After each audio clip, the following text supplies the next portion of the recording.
नारळाच्या पोळ्यासाठी मी घेतले 2 वाट्या किसलेला खोबरं घेतले, म्हणजे ओलं नारळ आहे. 1 वाटी गुळ घेतला. तुम्ही गुळ कमी किंवा जास्त पण करू शकता याच्यापेक्षा. 1 वाटी गव्हाचं पीठ घेतले आणि 1 वाटी मैदा घेतलेला आहे. आता आपण पीठ मळून घेऊया आणि त्यानंतर ह्याचं सारण बनवूया. 1 वाटी गव्हाचं पीठ टाकते ह्याच्यात. त्याच वाटीने 1 वाटी मैदा घेतलाय.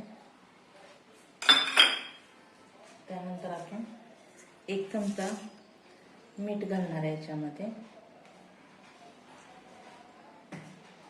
आणि जर तुम्हाला हळद घालायची असेल तर तुम्ही घालू शकता, नाही नसेल तर नाही घातले तर चालते. मी 1 चमचा हळद या ठिकाणी घालते. आणि या पिठामध्येच 1 चमचा मी तेल घालणार आहे.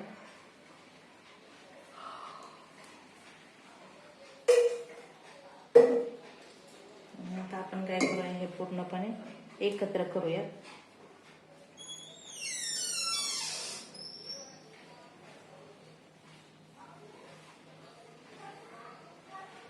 आणि थोडं थोडं पाणी टाकून हे मळून घेऊयात.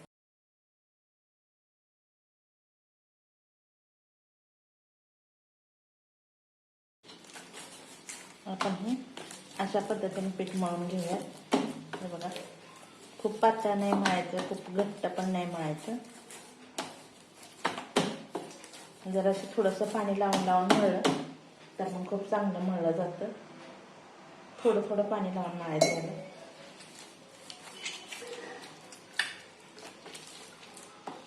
अगदी पीठ छान मळलं जातं त्यांचं. आणि त्यामुळे काय होतं, आपल्या पोळ्या पण एकदम लुसलुशीत अशा होत्या त्या.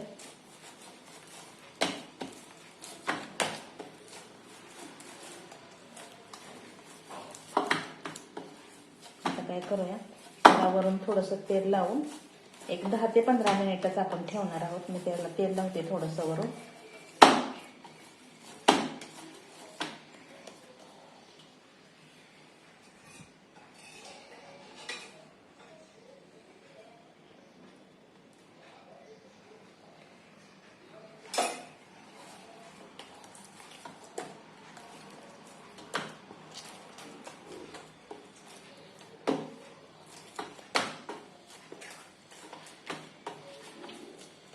हे असंच आपण झाकून ठेवूया.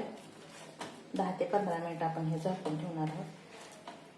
कारण जास्त जर मळलं ना तर झाकून जास्त वेळ ठेवायची गरज नाही पडत. तर आपण 10 ते 15 मिनिट फक्त झाकून ठेवणार आहे.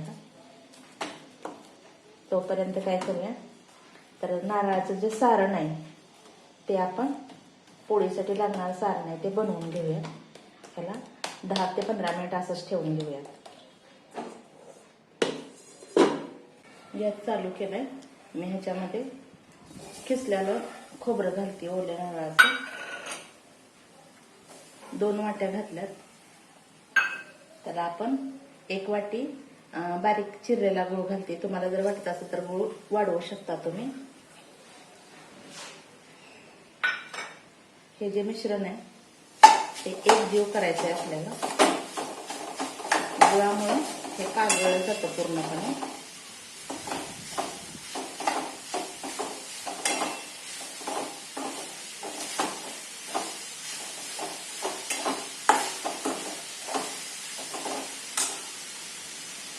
याच्यामध्ये सुंठ बडीशेप 1 चमचा सुंठ बडीशेप घालते मी. त्याचबरोबर एक अर्धा चमचा वेलची पूड घालते.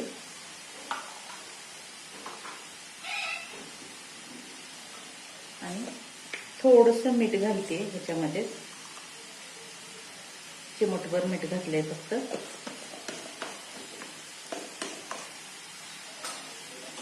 आणि पूर्णपणे एकजीव करूयात आपण. त्या गुळाचा पूर्णपणे पाक होतो याच्यामध्ये आणि एकजीव होतं. एक 15 मिनिटात लागतील मूळ व्हायला. बारीक सगळं सारण एकजीव व्हायला.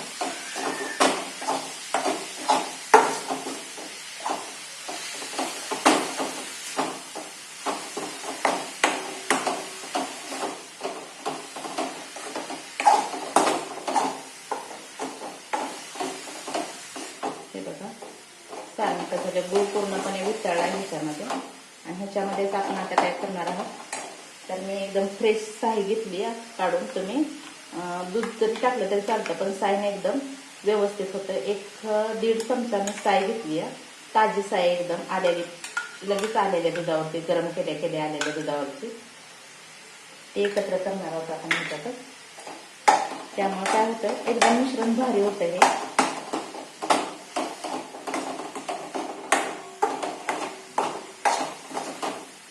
अगदी पेढ्यासारखं होतं हे. लागताना पण छान लागतं आपल्याला खायला.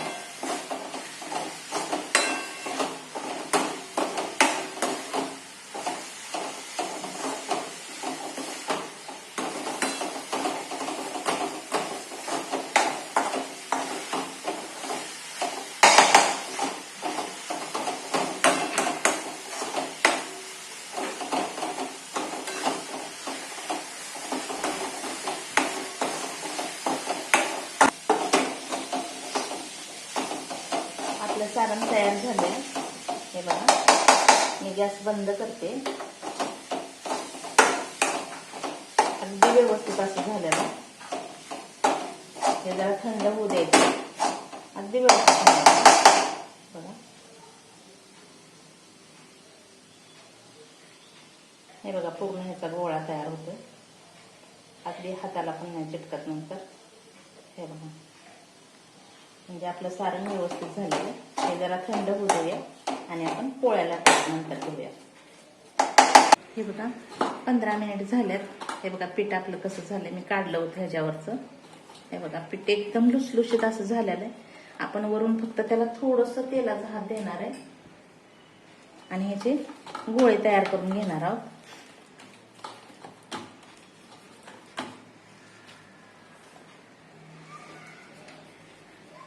हे बघा साधारणपणे एवढे गोळे तयार करून घेणार आहोत आपण. आणि तशाच प्रकारे जे सारण केलंय ना आपण, मी कढईतनं बाजूलाच काढलं नाही, त्याचे पण साधारणपणे एवढा गोळा आपण त्याच्यामध्ये घालणार आहोत. अगदी तो गोळा आणि हा गोळा एक समानच पाहिजे.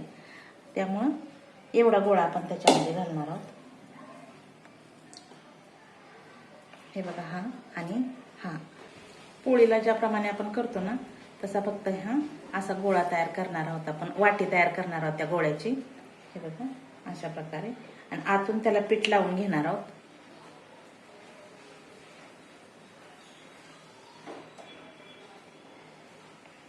पीठ का लावायचं आहे आतून तर हे जे आपण सारण केलेलं आहे ना ते चिटकत नाही अजिबात. त्यामुळं आतून असं पीठ लावून घ्यायचं आणि हे सारणाचा गोळा आहे का नाही तो असाच ह्याच्यामध्ये घालायचा आणि हे बंद करून घ्यायचं. म्हणजे पूर्ण सगळ्या बाजूला जातं हे सारण. एकाच बाजूला चिपकून राहत नाही, सगळ्या बाजूला जातं. हे बंद करून घेऊया आपण.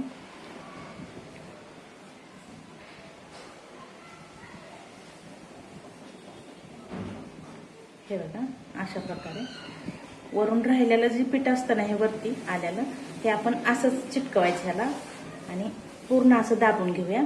आणि पिठात बुडवून कोरड्या पिठात बुडवून आपण हे लाटून घेणार आहोत. हे बघा अशा प्रकारे आता आपण ही गोळा लाटून घेऊयात.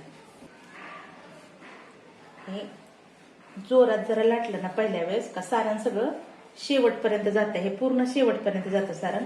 नाहीतर काय होतं तर ते शेवटपर्यंत जात नाही, एकाच बाजूला राहतं सारण. हे हलक्या हाताने नंतर आपण अशी लाटून घेणार आहोत. ह्याच्यानं वरून वरून आपण कोरड्या पिठाला घालणार आहोत. आपण वरून काय करूया असं कोरडं पीठ लावून दोन्ही बाजूने आपण त्याला लाटून घेणार आहोत.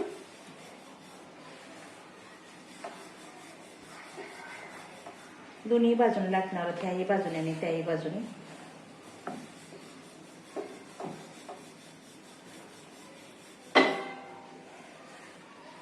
अगदी एक समान लाटलं जातं हे आणि एक समान सगळीकडे सारण जातं ह्याचं.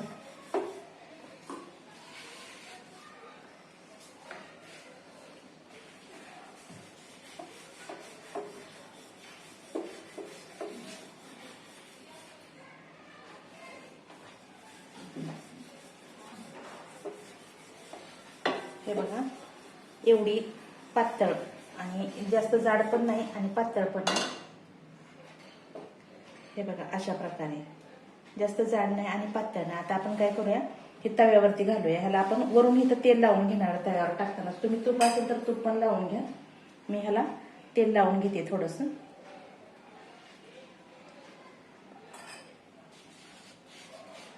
कारण काय होतं, तव्याला चिटकत नाही अजिबातच मग. आणि ही बाजू तव्याच्या ह्याच्यात टाकणार आहे आपण. तव्यावर टाकते मी, तव्यावरती हे टाकते आता.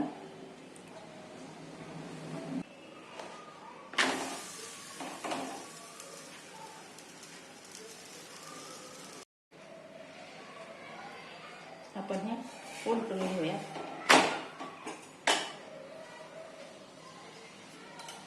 त्याला तेल लावून घेऊया.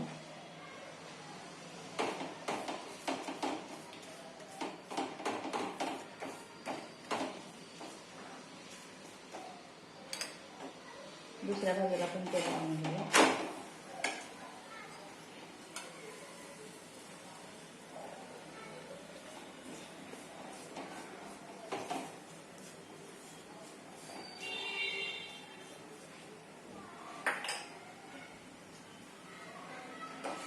दोन्ही बाजूला असे खरपूस असे भाजून घेऊया.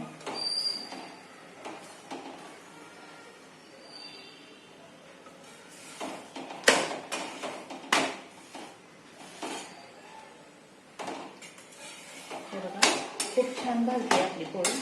आपण आता ही काढून घेऊया. गॅस कमी करते आणि बाकीच्या आपण पोळ्या अशाच लाटून घेऊया. आपल्या पोळ्या तयार आहेत. बघा साधारणपणे एका नारळामध्ये 5 पोळ्या झाल्यात. अगदी खूप सुंदर अशा पोळ्या झाल्यात. मी तुम्हाला एक पोळी ही करून दाखवते. सारण कुठवर गेलंय त्याचं, हे बघा पूर्णपणे सारण कड्यावरती गेलेलं आहे ह्याचं. खूप छान अशा पोळ्या होतात. जर तुम्हाला हा व्हिडिओ आवडला असेल तर लाईक करा, शेअर करा आणि कमेंट्स करा. आणि माझ्या चॅनलवर नवीन असाल तर सबस्क्राईब करा.